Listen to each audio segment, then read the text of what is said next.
And what was happening was I was letting my anxious thoughts create this blueprint of the future that was filled with such loss that I didn't think I could make it. My prayers began to focus not on who my God is. I just started praying, God, make it stop.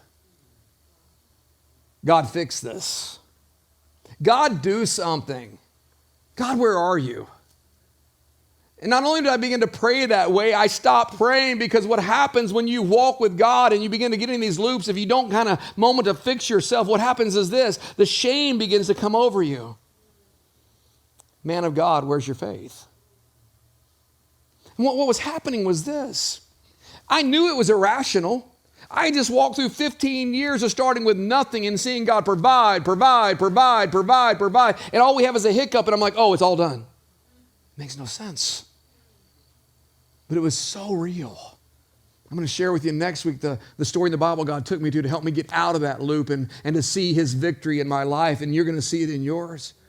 But what I did is I was wanting God to do something that he never promises, and that was God, create this setting where there's no potential of loss. God, I just want a rescue plan that guarantees we'll never feel this again. God didn't answer that prayer. Because here's what happens. If we're going to let our anxious thoughts lead to spiritual growth, if we're going to let them become something that we become more like Christ in them, then there's a very important piece we have to get a hold of, and that is that we've got to start moving away from desiring the what to desiring the who. Because see, I wanted a what. God, fix this. And what God offered me was himself.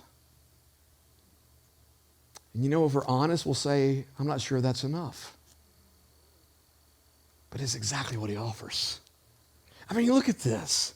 Jesus made it clear. He said, look, the pagans run after these things.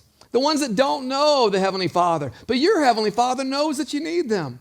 Seek first his kingdom, his righteousness, and all these things will be given to you as well. He redirects them from their perceived need or their perceived fear. He directs them to the reality of the character and the nature of their God.